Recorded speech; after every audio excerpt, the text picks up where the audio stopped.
Hi, welcome to Live Readings with Mr. O'Quinn. Today's text will be The Landlady by Roald Dahl. I'm going to give people a few minutes to log in just to make sure that they have the opportunity to listen to the story from the beginning. I don't want you to miss anything because it is going to be an extremely exciting show. So we're going to get ready to log in. I'm glad people are joining for this first live exciting reading of The Landlady by Roald Dahl. Afterwards, you need to answer the questions that are in your that are on Google Classroom or that are in your packet. The other thing that we're focusing on today is foreshadowing. Now, I'm just going to go ahead and let you guys know that this text is it's a mystery. And so because it's a mystery, what you want to be thinking about while we are reading today is you want to be thinking about how does the author give us little clues about what's going to happen throughout the text. Because the author is going to give us some clues because it is going to be a mystery. So we're trying to figure out what do we think is going to happen? What is the mystery that our author is trying to let us know? And so we want to really be paying attention. At the end of the reading, I will take some questions. I will also do a little bit to explain some things to you. But we are going to be reading from Roald Dahl's The Landlady, starting in about 30 seconds, giving some people time to log in. If you have any questions, now would be a time to ask, because I want to make sure that you understand as we are reading. We're going to have a couple of main characters in this text. The first will be Billy Weaver, who is a 17-year-old Englander looking for a place to stay, and then we will see what happens, see if he does find a place to stay in London. So it seems like we got everybody that's going to be here. So I'm glad to know that you know what foreshadowing is. Very nice. Let's go ahead and begin. The Landlady by Roald Dahl. Billy Weaver had traveled down from London on the slow afternoon train with a change at Swindon on the way, and by the time he got to Bath it was about 9 o'clock in the evening, and the moon was coming up out of a clear starry sky over the houses opposite the station entrance. But as the air was deadly cold and the wind was like a flat blade of ice on his cheeks. "Excuse me," he said, "but is there a fairly cheap hotel not too far away from here?" "Try the Bell and Dragon," said the porter, pointing down the road. "They might take you in. It's about a quarter of a mile along on the other side." Billy thanked him and picked up his suitcase and set out to walk the quarter mile to the Bell and Dragon. He had never been to Bath before. He did not know anyone who lived there, but Mr. Greensdale at the head office in London had told him it was a splendid city. "Find your own lodgings," he had said, "and then go along and report to the branch manager as soon as you've got yourself settled." Billy was 17 years old. He was wearing a new navy blue overcoat, a new brown trilby hat, and a new brown suit, and he was feeling fine. He walked briskly down the street. He was trying to do everything briskly these days. Briskness, he had decided, was the one common characteristic of all successful businessmen. The big shots up at the head office were absolutely fantastically brisk all the time. They were amazing. There were no shops on this wide street that he was walking along, only a line of tall, identical houses on each side, all of them identical. They had porches and pillars and 4 or 5 steps going up to their front doors, and it was obvious that once upon a time they had been very swanky residents. But now, even in the darkness, he could see that the paint was peeling from the woodwork, and the doors and the windows and their handsome white facades were cracked and blotchy from neglect.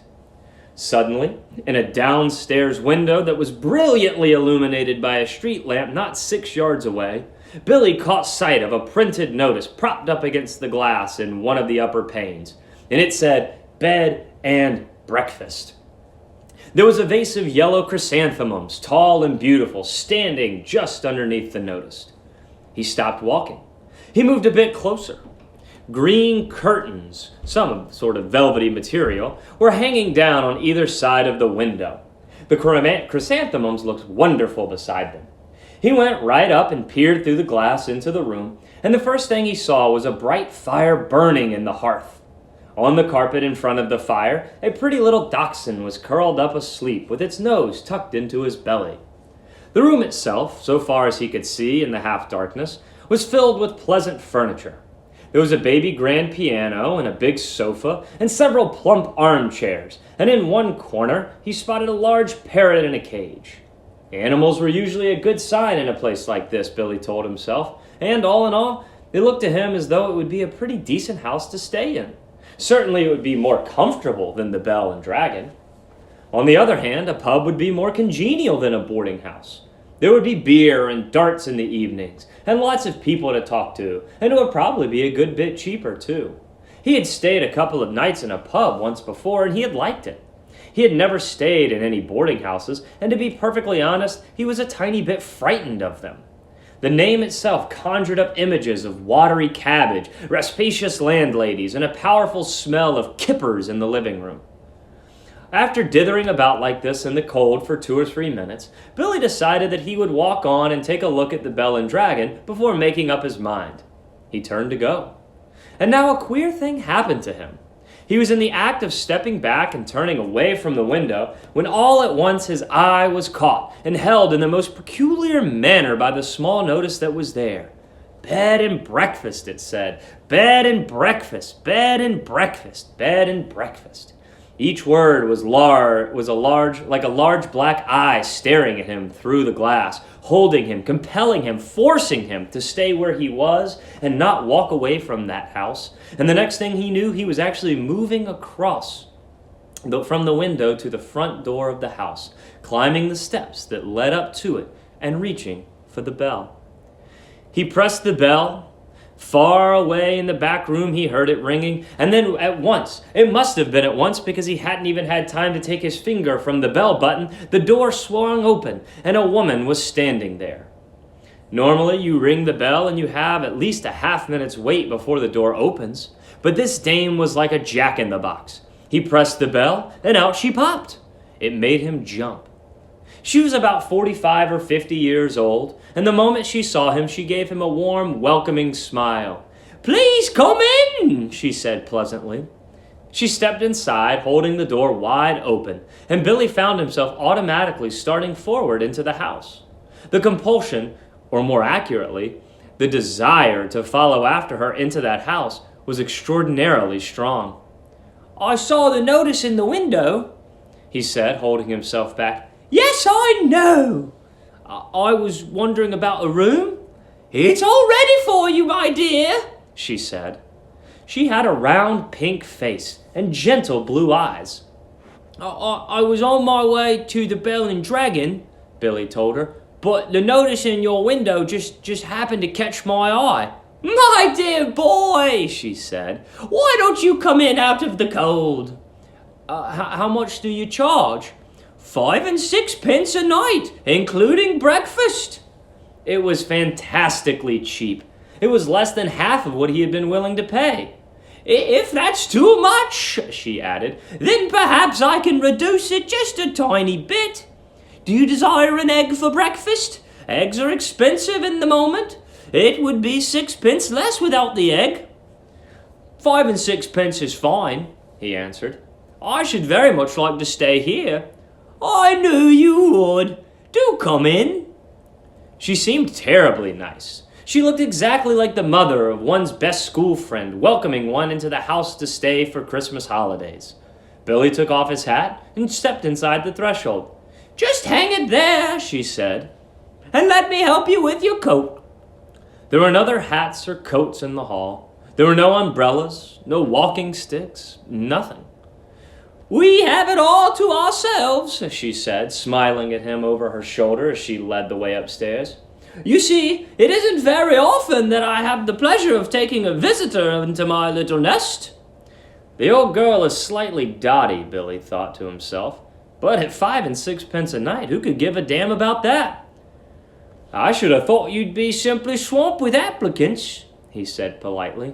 "Oh, I am, my dear, I am. Of course I am. But the trouble is that I'm inclined to be just a teeny-weeny bit choosy and particular, if you see what I mean." "Oh, yes, but I'm always ready. Everything is always ready day and night in this house, just on the off chance that an acceptable young gentleman will come along. And it is such a great pleasure, my dear, such a very great pleasure when I see someone standing there who is just exactly right." She was halfway up the stairs, and she paused with one hand on the stair rail, turning her head and smiling down at him with her pale lips. "Like you," she added, and her blue eyes traveled slowly all the way down the length of Billy's body, to his feet, and then up again. On the first floor landing, she said to him, "This floor is mine." They climbed up a second flight. "And this one is all yours," she said. "Here's your room. I do hope you like it." She took him into a small but charming front bedroom, switching on the light as she went in. "The morning sun comes in this window, Mr. Perkins. Is it Mr. Perkins, isn't it?" "No," he said. "It's Mr. Weaver." "Mr. Weaver, how nice. I've put the water bottle between the sheets to air them out, Mr. Weaver. It's such a comfort to have a hot water bottle in a strange bed with clean sheets, don't you agree? And you may light the gas fire at any time if you feel chilly." "Oh, thank you," said Billy. "Thank you ever so much." He noticed that the bedspread had been taken off the bed, and that the bedclothes had been neatly turned back onto one side, all ready for someone to get in. "I'm so glad you appeared," she said, looking earnestly into his face. "I was beginning to get worried." "That's all right," Billy answered brightly. "You mustn't worry about me." He put his suitcase on the chair and started to open it. "And what about supper, my dear? Did you manage to get anything to eat before you came here?" "Oh, I'm not a bit hungry, thank you. I think I'll just go to bed as soon as possible because tomorrow I've got to get up rather early and report to the office." "Very well, then. I'll leave you now so that you can unpack. But before you go to bed, would you be kind enough to pop into the sitting room on the ground floor and sign the book? Everyone has to do it because that's the law of the land, and we don't want to go breaking any laws at this stage of the proceedings, do we?" She gave him a little wave of the hand and went quickly out the room and closed the door. Now the fact that his landlady appeared to be slightly off her rocker didn't worry Billy in the least. After all, she was not only harmless, but there was no reason to question about that, but she was also quite obviously a kind and generous soul. He guessed that she had probably lost a son in the war or something like that, and had never got over it. So a few minutes later, after unpacking his suitcase and washing his hands, he trotted downstairs to the ground floor and entered the living room. His landlady wasn't there, but the fire was glowing in the hearth, and the little Dachshund was still sleeping in front of it. The room was wonderfully warm and cozy. "I'm a lucky fellow," he thought, rubbing his hands. "This is a bit of all right." He found the guest book lying open on the piano, so he took out his pen and wrote down his name and address. There were only 2 other entries above his on the page, and as one always does with guest books, he started to read them. One was a Christopher Mulholland from Cardiff. The other was Gregory W. Temple from Bristol. "That's funny," he thought suddenly. "Christopher Mulholland. It rings a bell. Now, where on earth had he heard an unusual name before? Was he a boy at school? No. Was it one of his sister's numerous young men, perhaps, or a friend of his father's? No. It wasn't any of those. He glanced down again at the book. Christopher Mulholland, 231 Cathedral Road, Cardiff. Gregory W. Temple, 27 Sycamore Drive, Bristol. As a matter of fact, now that he came to think of it, he wasn't at all sure that the second name didn't have almost as much of a familiar ring about it as the first. Gregory Temple, he said aloud, searching his memory. Christopher Mulholland. "Oh, such charming boys," a voice behind him answered. And then he turned and saw his landlady sailing into the room with a large silver tea tray in her hands.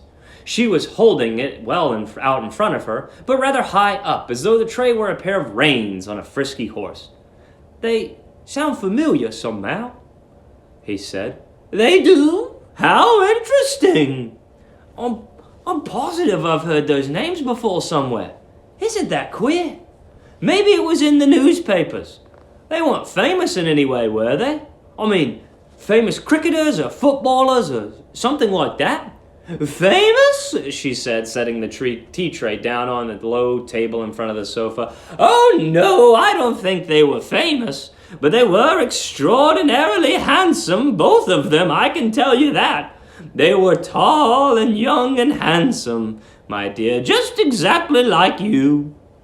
Once more, Billy glanced down at the book.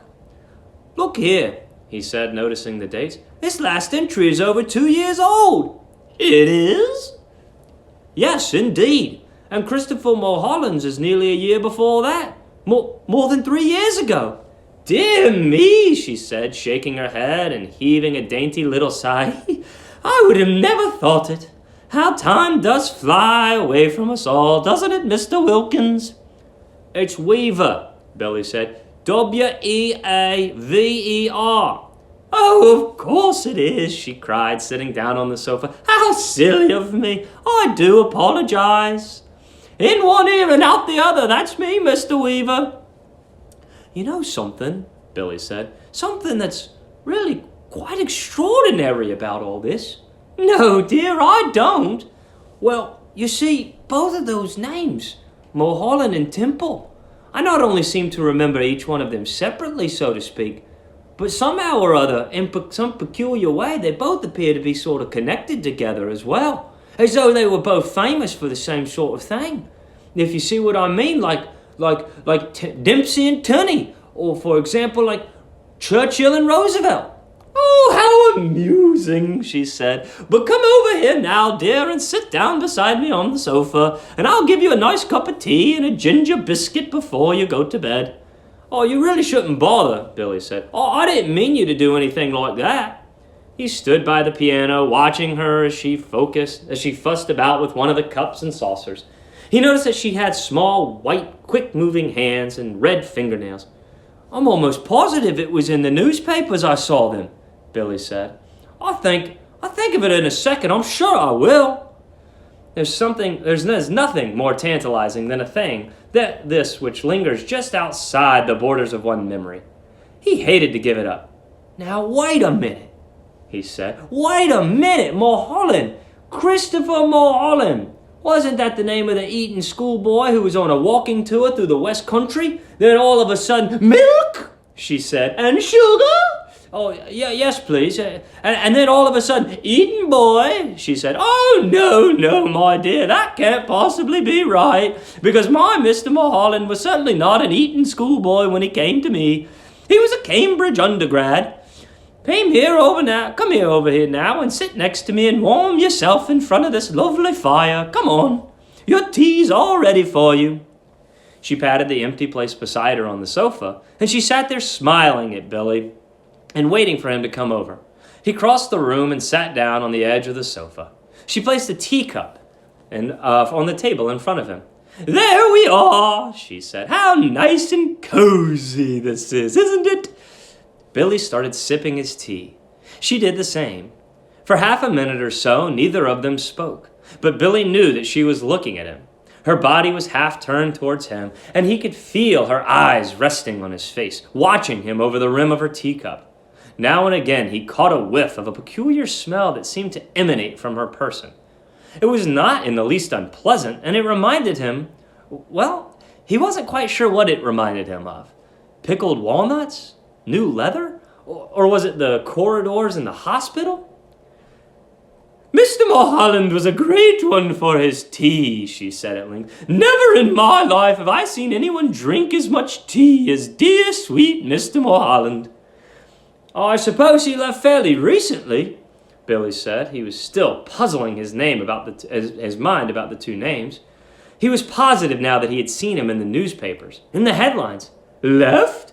She said, arching her eyebrows. But my dear boy, he never left. He's still here. Mr. Temple is also still here. They're on the 3rd floor, both of them together. Billy set his teacup slowly on the table and stared at his landlady. She smiled back at him, and then she put out one of her white hands and patted him comfortably on the knee. How old are you, my dear? She asked. 17. 17! 17, she cried. Oh, it's the perfect age. Mr. Mulholland was also 17, but I think he was a trifle short than you are. In fact, I'm sure he was, and his teeth weren't quite so white. What? You have the most beautiful teeth, Mr. Weaver. Did you know that? They're not as good as they look, Billy said. They've got simply massive fillings in them in the back. Mr. Temple, of course, was a little older, she said, ignoring his remark. He was actually 28, and yet I never would have guessed it if he hadn't told me. Never in my whole life. There wasn't a blemish on his body. Or what? Billy said. His skin was just like a baby's. There was a pause, and Billy picked up his teacup and took another sip of his tea, and he set it down again gently on its saucer. He waited for her to say something else, but she seemed to have lapsed into another of her silences. He sat there staring straight ahead of him and into the corner of the room, biting his lower lip. That parrot, he said at last. You know something? It had me completely fooled when I first saw it through the window from the street. I could have sworn it was alive. Alas, no longer. It's most terribly clever the way it's been done, he said. It doesn't look in the least bit dead. Who did it? I did. You did? Of course, she said. And you have met my little Basil as well. She nodded towards the Dachshund curled up so comfortably in front of the fire. Billy looked at it, and suddenly he realized that this animal had all the time been just as silent and motionless as the parrot. He put out a hand and touched it gently on the top of its back.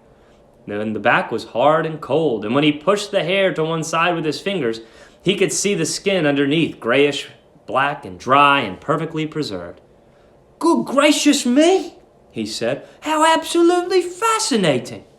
He turned away from the dog and stared with deep admiration at the little woman beside him on the sofa. It must be awfully difficult to do a thing like that. Not in the least, she said. I stuff all my little pets when they pass away. Will you have another cup of tea? No, thank you, said Billy. The tea tasted faintly of bitter almonds, and he didn't much care for it. You did sign the book, didn't you? Oh, yes. Well, that's good, because later on, if I happen to forget what you were called, then I can always come down here and look it up. I still do that almost every day with Mr. Mulholland and Mr. Temple, Billy said. Gregory Temple.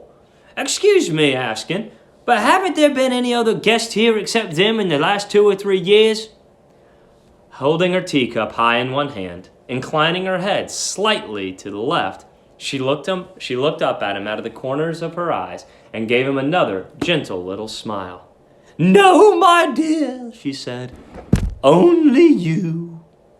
So, that is The Landlady. Something I want to have you know before you guys jump into your questions, and I don't mean to spoil it for you, but he talks at one point about the tea tasting slightly of bitter almonds. And that's a really key thing that we want to know because at the time, anybody who was reading this that knew that it tasted of bitter almonds, that would let them know that there's something wrong with the tea, and they would actually know that the tea had been poisoned. And so that is poison that is used for potassium cyanide. And so we know that Billy drinks that poison. And so what I want you to be thinking about is, what do we think happened to Mr. Templeton and Mr. Mulholland? That she can't remember her names, but they're still there up on the 3rd floor. The other thing I want you to be thinking about is, how did the author, I'm glad you saw that coming. That means that the author did a good job of foreshadowing that something was going to happen to Billy. And so what I want you to be thinking about as you go through and answer the questions, and as you go back and think about, she did kill him. She did, 100%. I want you to be thinking about how you know that. Where does the author allow you to infer that? But also, how does the author let you know that something is kind of kooky with the landlady? There's a couple of times where Billy even says, I think something was off, I think something was wrong, I think something was weird, but she's harmless, there's nothing wrong with her.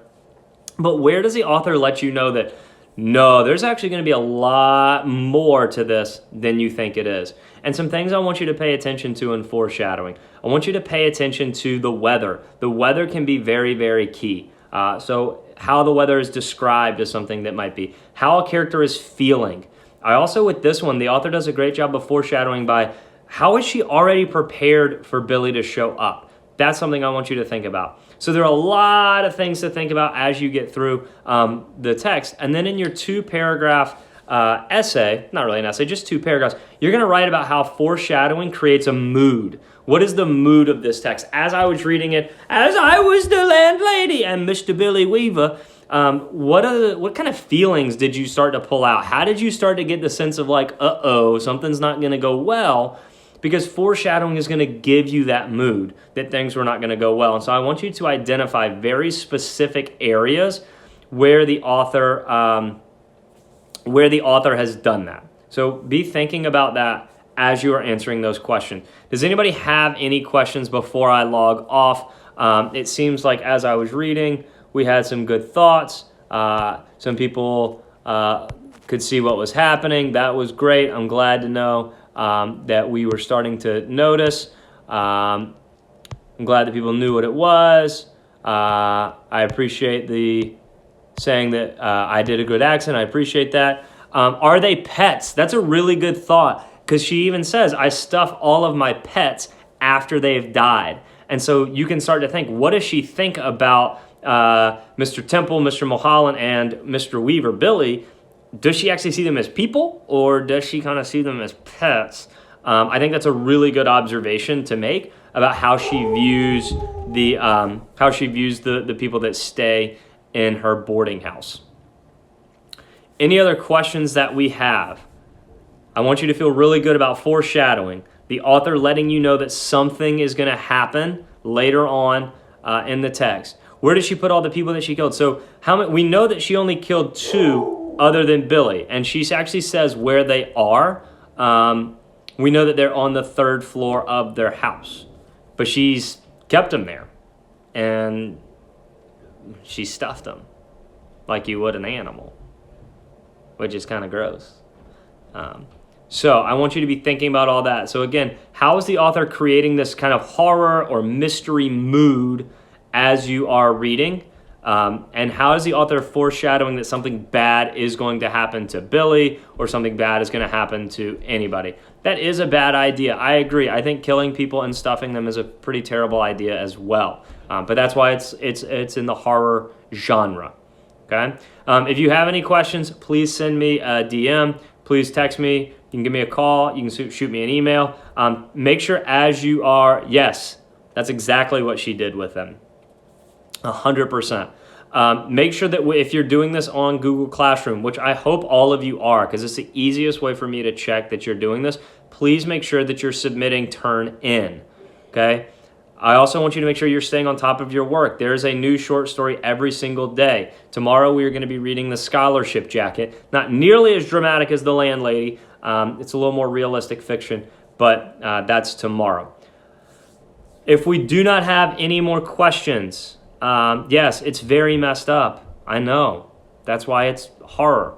But if you guys don't have any more questions, I'm going to go ahead and log off. I'm going to post this to Instagram TV. I'm also going to post this to YouTube, so that way you can check it out online. It will be on Google Classroom. I will post it to Google Classroom. So if you, if you're Anya and you just got here and you were late and you want to go back and do the read along with me, I'm going to post it to Instagram TV, and I'm going to post it to YouTube, which will show up in Google Classroom. So that's how you can access this video once I log out.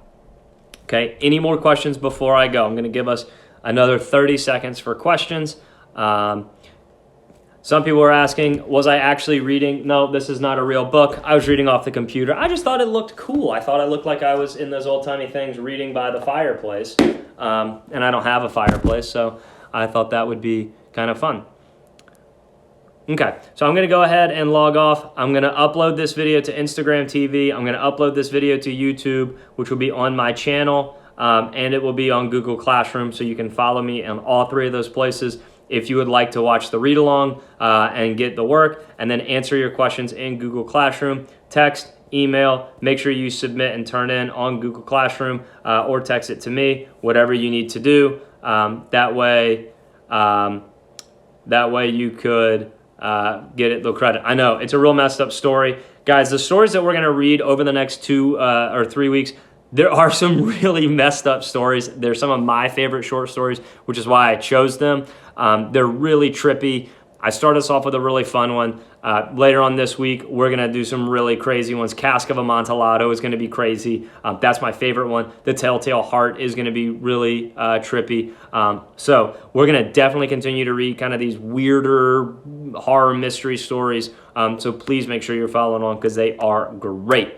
Have a good rest of your day. Reach out if you have any questions. Miss you guys. I hope to see you guys soon. Good luck with everything.